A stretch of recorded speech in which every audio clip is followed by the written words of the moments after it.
Salut à tous et bienvenue sur MLS Time, le podcast 100% MLS.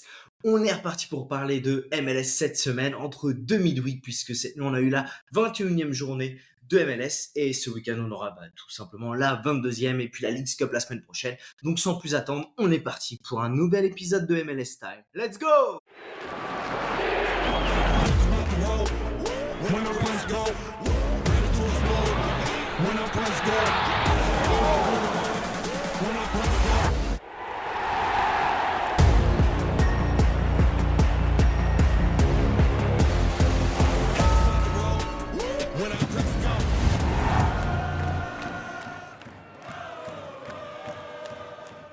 Nouvel épisode de MLS Time avec la 21e journée donc qui s'est déroulée cette nuit, donc on y reviendra puisqu'il s'est passé pas mal de choses, des dynamiques qui changent. On parlera également quelques actus clubs et on commencera par ça d'ailleurs puisque on parlera des quelques actus qu'il y a principalement mercato, un peu de blessures qu'il y a eu cette nuit et ensuite on enchaînera avec la journée qui arrive et parler un peu plus globalement de MLS. Donc on est parti pour les actus clubs et principalement le mercato du côté de Minnesota. Donc Maurice Malone, un joueur de donc un attaquant de Sturm Graz devrait arriver prochainement, un attaquant de 26 ans qui était une cible prioritaire cet été.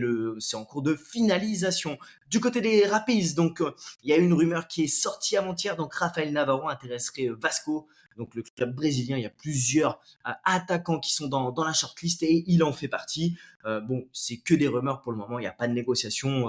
Je pense que vu comme les Rapids tournent, ils ont vraiment besoin de cet attaquant. Par contre, les Rapids ont des négociations avec le Maccabi Tel Aviv pour Sayed Abou Farchi. Donc il n'y a rien qui est finalisé, mais ils espèrent conclure le deal. Du côté des Red Bull New York, la rumeur c'était Julian Hall qui intéresserait l'Olympique de Marseille. Donc c'est vrai que son contrat termine dans 6 mois, l'attaquant de 18 ans. Donc là, il y a peut-être une affaire à faire du côté de l'OM. Je pense pas que les Red Bull New York vont le laisser partir à 6 mois de son contrat sans le valoriser. Quand on voit Gozo qui est parti pour 15 millions de dollars, je pense que Julian Hall a un potentiel similaire et un peu plus jeune. Donc il y a moyen vraiment qu'ils en tirent une dizaine de millions de dollars. Donc à mon avis, ça m'étonnerait qu'ils le laissent partir pour le moment. Du côté de l'Inter Miami, vous le savez, donc Noah Allen attire les convoitises et Miami a refusé plusieurs offres d'un club belge, donc de Zulte Waregem. Donc il y aura aussi des clubs anglais qui exploreraient la situation du joueur, étant donné que apparemment c'est quand même un joueur qui attire les convoitises en Europe. Un autre truc qui attire les convoitises, c'est Sergi Solans, donc l'attaquant de Salt Lake qui continue d'enchaîner les buts, qui intéresserait le Toulouse FC, donc en France en Ligue 1. Des clubs de première ligue sont également dessus.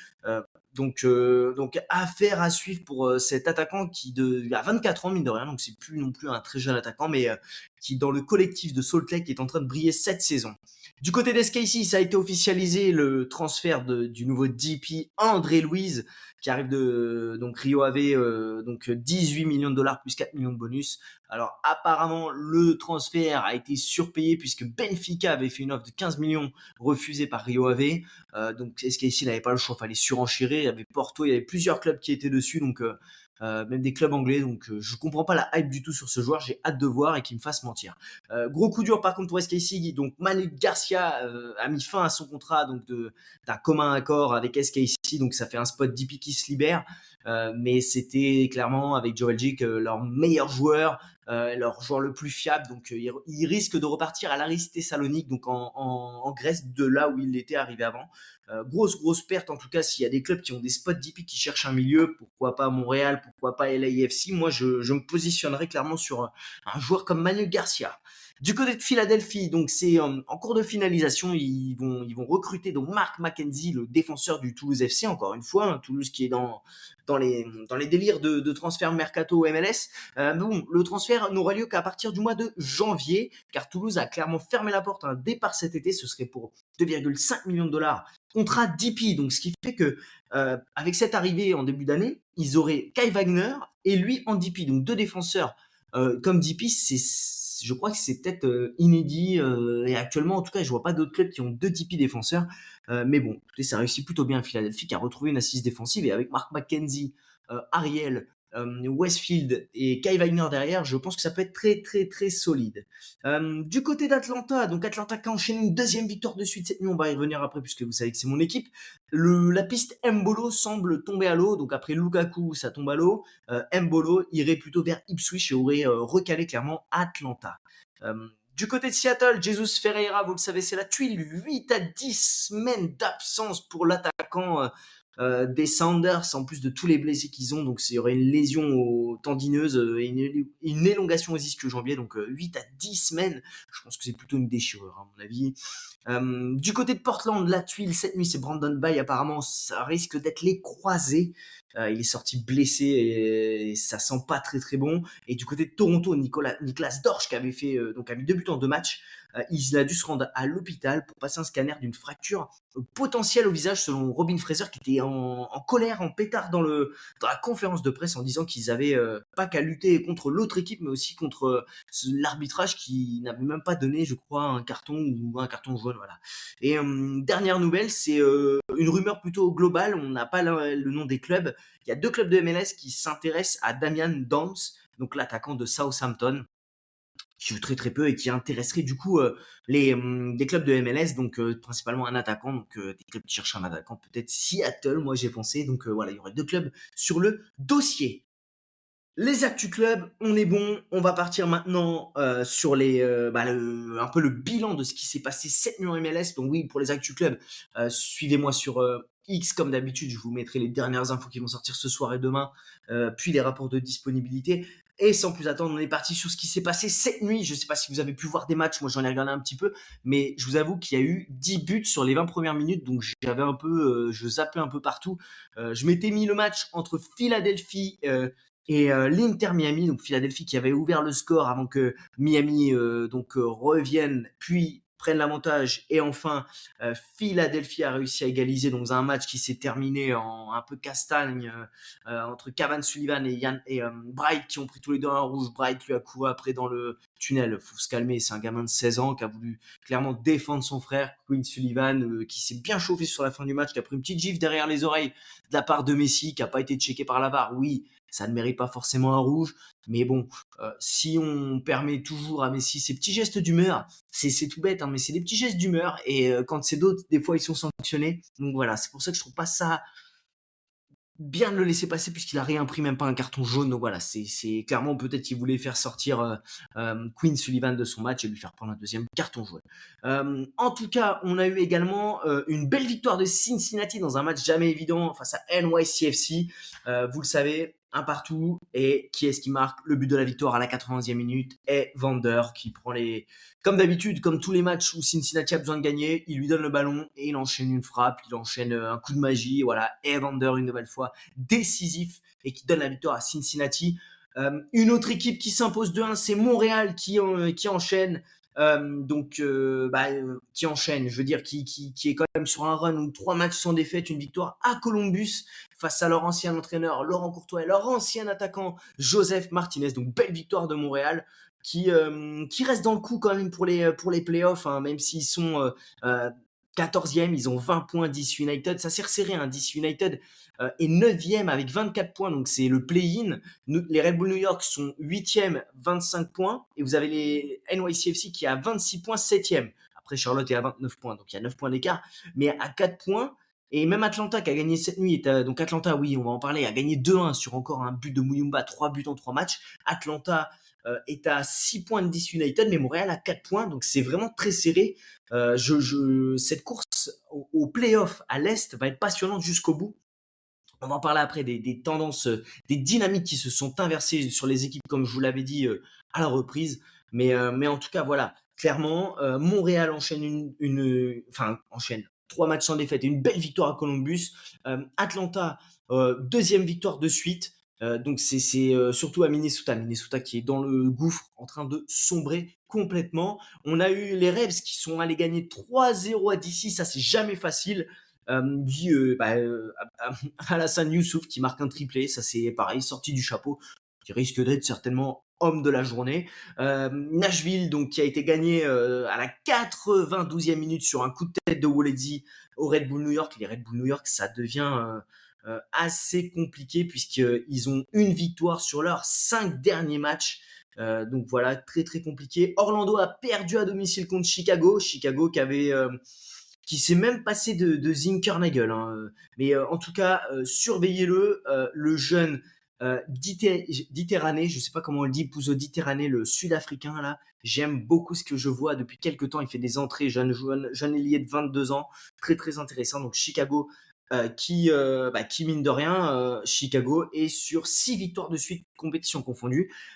Et je vais vous dire là-dedans, il y a eu 3 fois le score 2-1. Donc c'est une équipe qui vous marque systématiquement 2 buts. En fait, Chicago, tu joues l'équipe avec Lewandowski, Zinkernagel qui a même pas joué hier, Bamba et compagnie. Il faut vraiment leur mettre 3 buts si tu veux gagner un match.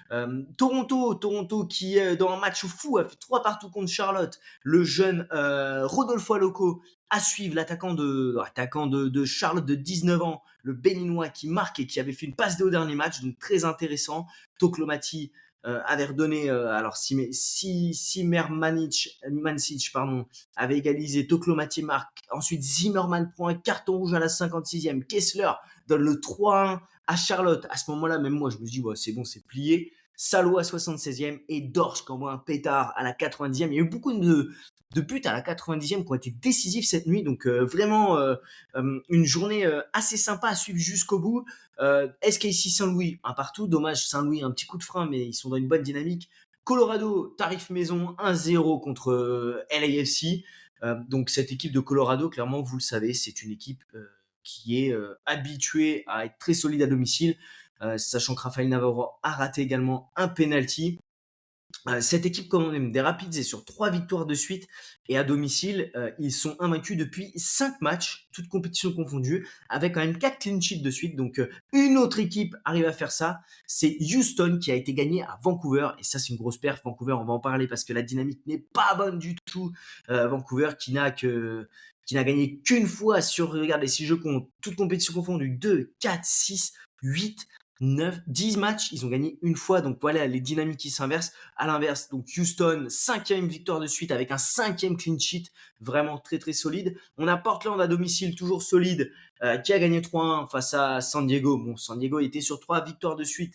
Voilà, une défaite à Portland, il y a pas de souci. Portland, depuis qu'il c'est plus Neuville, c'est très solide. Et une victoire qui va faire très bien une équipe, c'est Los Angeles Galaxy qui s'impose 1-0 à 10 contre 11 avec un but de Pinciel à la 79e minute face à San José. San José et Tonton Bruce Arena, ça pue un peu depuis quelques temps parce que c'est 2, 4, 6 matchs sans victoire, 1 nul et 5 défaites.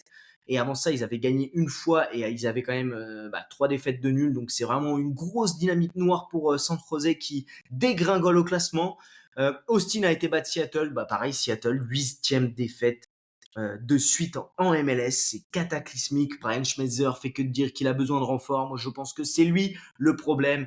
Il y a des équipes qui n'ont pas le roster de Seattle et qui s'en sortent. Brian Schmetzer est devenu un problème. Il est fini pour le foot actuel. Vous l'entendez en conférence de presse, ce n'est jamais de sa faute. La remise en question n'existe pas chez ce monsieur.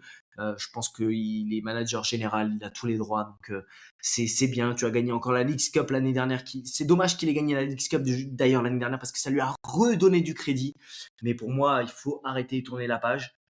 Et enfin, le dernier match qui a été complètement fou, c'est ce Real Salt Lake FC Dallas, victoire de Dallas 4-3 avec encore un but à la 90e minute. Petar Moussa qui met un doublé, sorti à la mi-temps. Je me suis dit, mais le coach, il fait quoi? Il se dit, c'est plié 3-1 et ça revient à 3-3 avant la victoire de Dallas. Voilà pour cette nuit, une belle journée, une belle nuit de MLS. On a eu des buts, on a eu 45 buts quand même sur les 15 matchs. Et donc du coup, dans la conférence Ouest, Houston est en tête, suivi de Vancouver qui a un match de retard et un point de retard. Mine de rien, ensuite on a LAFC San José qui dégringole. Dallas est revenu 5e, Saint-Louis 6e, Colorado 7e. Et ensuite, dans la zone play-in, on a Salt Lake 8e et Portland qui est 9e. Mais comme je vous l'ai dit, Portland est 9e avec 27 points. Et l'avant-dernier qui est Austin à 20 points. Donc clairement 7 points d'écart, rien n'est fait. De l'autre côté, Nashville a maintenant 7 points d'avance sur Miami. Donc 46 points, Miami à 39 points, Miami qui est suivi par Chicago. Les Revs sont toujours là, Cincinnati s'accroche, Charlotte pareil, NYCFC. Les Red Bull New York dégringolent, DC toujours là en embuscade, mais bien, comme je vous l'ai dit tout à l'heure, très serré jusqu'à Atlanta qui est dernier avec 18 points, donc il y a 6 points de retard sur DC. Donc rien n'est fait à l'Est. C'est une conférence très très dense et je pense que une équipe comme Atlanta est en train de se réveiller. S'il signe un attaquant, attention, hein, parce que bon, on l'aime beaucoup, hein, Fafa Pico, mais c'est quand même compliqué. Eh bien écoutez, on a fait un peu le point sur ce qui s'est passé hier. Maintenant, on va parler de la 22e journée. On est parti tout de suite, on attaque. Danny Bourga scores! Impossible angle! Impossible is nothing to Danny Bourga! La 22e journée de MLS. Attention, avant de démarrer, notez que mercredi, dans la nuit de mardi à mercredi prochain, vous aurez la Leagues Cup qui reprend avec un Monterrey Chicago. Chicago est concerné. Donc attention ce week-end, c'est possible que ça fasse tourner. On aura un Leon Real Salt Lake également dans cette nuit de mardi à mercredi. Dans la nuit de mercredi à jeudi, vous aurez Toluca, Austin et Club America Columbus. Donc Columbus, Austin, Salt Lake, Chicago. Grosse méfiance ce week-end. Bref, on attaque. Alors, Montréal va recevoir les Galaxy. Et les Galaxy, donc, qui a gagné hier, ça va leur faire du bien en tête à 10 contre 11. Montréal, pareil, qui a gagné hier. Ces deux équipes avant qui avaient fait 2 nuls de défaite sur leurs 5 derniers matchs et une victoire au dernier match. Pour moi, tout est ouvert dans ce match. Grosse force offensive, vous le savez, du côté du Galaxy, même s'il y a plus Gabriel Peck. Par contre, j'aime beaucoup ce que je vois de Montréal, qui ne lâche rien. Alexis Sanchez a joué hier, Prince Owuzu continue à enchaîner les buts. J'aime beaucoup collectivement ce que Lafroy est en train de mettre en place. Ça me plaît. Il y a de la qualité, Ceballos. Il y a Pereira. Cette équipe a gagné en qualité. Moi, je vois Montréal s'imposer sur ce match. Pas forcément de clean sheet. Je ne sais pas si vous avez vu cette nuit la bourde de Thomas Gillier. Bon, on dit toujours qu'il ne faut pas remettre un ballon dans le but, enfin cadré au gardien. C'est ce qui est arrivé. Il s'est loupé. Elle est vraiment grossière. Mais bon, voilà, ça n'a pas impacté la victoire de Montréal face à Columbus. Mais voilà, moi je vois Montréal l'emporter face à les Galaxy. Je les vois bien gagner 2-1. Voilà, un petit score de 2-1 dans ce match. On aura un Charlotte DC match qui, pour moi, est intéressant puisque vous savez, DC c'est tout le temps une équipe qui est chiante à jouer. Ils ont perdu à domicile contre les Revs. C'est une grosse perf, mais avant ça, ils étaient quand même sur 6 matchs sans défaite, dont 5 nuls et une victoire à domicile contre Toronto. On est face à une équipe de Charlotte qui est quand même dans une grosse dynamique, qui à domicile bouscule à peu près toutes les équipes. Et je pense que bon, Charlotte est favori, mais attention, cette équipe de DC n'a plus perdu depuis 6 matchs à l'extérieur, 5 nuls, une victoire. Je vous l'ai dit, c'est une équipe qui est allée faire un nul à Houston, qui est allée faire un nul à Nashville, qui est allée battre NYCFC chez elle, qui est allée battre les Red Bull New York, non, un nul contre les Red Bull New York et un nul à Philadelphie. Donc c'est des grosses équipes à domicile qu'ils ont tenu en échec. Ils ont fait un nul à Montréal. Montréal, c'est jamais facile d'aller jouer là-haut. Donc méfiance, je dis Charlotte est pour moi favori. Là, vous pouvez y aller. Les Pep Bill, même un Kalinja, ça peut se tenter. Un clean sheet. Mais vous avez toujours Ty Baribo qui est là pour mettre une caboche et réduire le score. Donc, méfiance dans ce match. Vous aurez également un Cincinnati-Seattle. Alors là, ça, les yeux fermés, Seattle se fait éclater. Je vous le dis, Seattle va se faire éclater. Seattle est sur 5 défaites de suite à l'extérieur, 7 matchs sans victoire à l'extérieur, 6 défaites, un nul. Face à eux, ils ont Cincinnati, Evander qui vont les attendre de pied ferme. C'est une équipe qui a perdu en CONCACAF Champions Cup à domicile contre Atlas Cincinnati. Mais avant ça, ça enchaîne 6-2 victoires contre Orlando. Ils ont gagné ensuite 4-3 contre Vancouver. Ils ont gagné 4-2 contre San Jose. Et ils ont gagné 2-1 contre NYCFC. Donc clairement, Seattle, vu leur forme, je vois bien... alors, si je vois peut-être Cincinnati, je ne sais pas. C'est une équipe qui a comme Chicago, j'ai du mal à les voir faire des clean sheets. Ça se prend si vous jouez au Fantasy Sport. Par contre, Evander, Denki, allez-y. Hein. Là, faites-vous plaisir. Capitaine Evander, on n'hésite pas. Donc clairement, voilà, si vous jouez à Sora au Fantasy, Evander, le meilleur pick, Denki, vous pouvez même tenter, je pense, les défenseurs, vous pouvez même tenter un Pavel Bouka qui est en forme, mais c'est très intéressant. On aura un Inter Miami contre Toronto. Alors là, clairement, je vois l'Inter Miami à 1,25 qui n'a pas gagné depuis 4 matchs, toutes compétitions confondues, 3 défaites, 1 nul à Philadelphie. Ok, c'est Toronto en face qui n'est pas la meilleure équipe à l'extérieur, qui a qu'une victoire sur, je pense, quasiment ses 20 derniers matchs à l'extérieur. Donc, Miami et Messi, vous le savez, Luis Suarez. Toujours intéressant. Par contre, le clean sheet, je ne le tenterai pas. Niklas Dorsch, je l'aurais bien tenté, mais il est peut-être blessé à la pommette, donc méfiance. Djordje Mihailovic reviendra normalement, je crois, de suspension, si je dis pas de bêtises, donc elle peut être intéressant, parce que Miami et le clean sheet, ça ne fait pas deux. On rappelle que Sinclair est revenu dans les buts titulaires. Les Red Bull New York vont accueillir Chicago. Chicago, je vous l'ai dit, méfiance, ça joue la CONCACAF Champions Cup. Donc clairement, on fait attention. Les Red Bull New York, c'est pas très en forme en ce moment, même si à domicile c'est un peu mieux. Un match où clairement je passerai. Je passerai peut-être Forsberg, Julian Hall, Forsberg, voilà, mais j'irai pas plus loin. Surtout si vous jouez pas au compo. Après, vous pouvez toujours tenter un Zinkernagel qui a pas joué hier, qui risque d'avoir des minutes. Lewandowski peut-être tournera, donc voilà Zinkernagel, mais sans méfiance sur ce match. On aura un Orlando Salt Lake, Orlando 1,67, la cote face à Salt Lake 3,40. Moi, j'ai beaucoup aimé ce que j'ai vu de Salt Lake, malgré leur défaite contre Dallas. Super but collectif. C'est une équipe qui avant avait bien enchaîné. Orlando me déçoit un peu. J'ai regardé un bout de leur match hier contre Chicago. Je trouve que c'est une équipe qui se repose sur Griezmann, sur des coups. J'ai du mal à trouver un collectif. Je pense qu'il y a un joueur qui est la pierre angulaire qui n'est pas là. Alors il y a Cartagena qui est revenu, mais Atuesta fait beaucoup de bien à cette équipe. Je ne sais pas s'il sera encore remis. Il avait repris l'entraînement début de semaine. En tout cas, Salt Lake à l'extérieur, c'est quand même une équipe qui est sur 2, 4, 6, 8 matchs sans victoire, toutes compétitions confondues. Donc Orlando, je comprends pourquoi ils sont mis favoris. Donc Griezmann peut être intéressant. Vous avez également des joueurs comme Elise devant, comme Spicer. Donc voilà, mais je vois pas de clean sheet dans ce match. Austin va recevoir Philadelphie, là, match impronosticable pour moi, trop compliqué, deux équipes à peu près de même niveau et clairement je pense que c'est le match à éviter. Nashville va recevoir Columbus. Alors là, celui-ci, c'est à regarder. Nashville avait fait tourner Espinoza et rentré en cours de match hier. Et il a été d'ailleurs décisif. Il rentre dans les 5 joueurs qui enchaînent plus de 10 passes décisives sur les 5 dernières saisons. Donc grosse performance de notre ami Espinoza. Clairement Nashville favori. À voir la composition qui vont sortir. Ça va faire un petit peu tourner hier. Mais bon, Mukhtar, Surridge, Espinoza, Ellis Sald, j'aime beaucoup. Donc voilà des joueurs qui peuvent même tenir le clean sheet, même s'il y a des arguments à faire valoir du côté de Columbus. Comme par exemple Bryce Mendes, ça peut être intéressant. Saint-Louis reçoit Houston. Alors Saint-Louis est dans une dynamique justement, comme je vous l'ai dit, inversée depuis qu'ils ont repris. C'est une équipe qui est quand même sur 4 victoires et 2 nuls. Le faux pas, c'est de ne pas aller gagner à SKC. Face à eux, ils ont Houston qui est quand même sur 3 victoires de suite à l'extérieur, qui est une équipe qui vient d'aller gagner à Vancouver, donc gros déplacement, 2 déplacements de suite. Attention à la fraîcheur. Guilherme, c'est intéressant, vous le savez.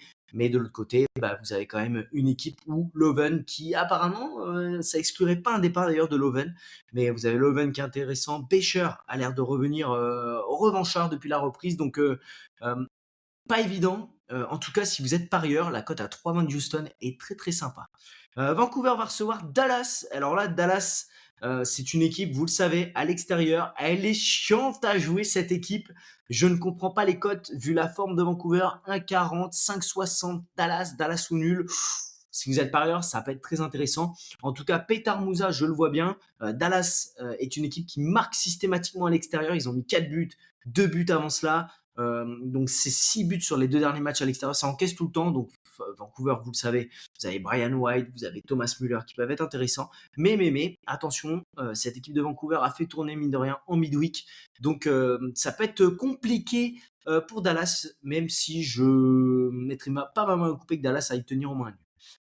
LAFC va recevoir Portland. LAFC qui ne fera pas la Leagues Cup, vous le savez. Ah, j'ai oublié de vous dire, oui, Columbus, n'oubliez pas, ils vont donc je reprends le match, je l'ai complètement zappé. Columbus va à Nashville et joue la Leagues Cup. Donc clairement, Nashville, vous pouvez y aller encore plus.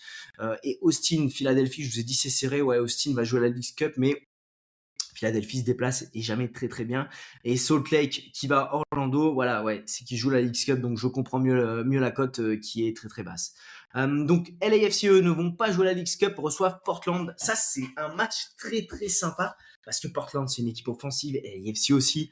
Et l'AFC est allé perdre aux Rapids en ayant fait clairement tourner, puisqu'il n'y avait pas Bouanga au coup d'envoi, il n'y avait pas non plus Hung-Min donc clairement, c'est l'équipe type qu'il va y avoir face à Portland. Deux armadas offensives, Vel 2, j'aime beaucoup. Vous savez, ce joueur, Lassiter fait un bon run en ce moment. On a également Dacosta, David Dacosta qui est vraiment en grande forme. Kelsey, bref, deux armadas offensives. Je ne jouerai pas le clean sheet sur ce match, même s'il y en a un si vous avez Lloris, oui, il faut le tenter. Mais voilà, Bonga, Son, Velde, enfin vous avez les armadas offensifs des deux côtés à tenter. San Diego va recevoir Colorado, match qui pue, c'est très très compliqué, vraiment.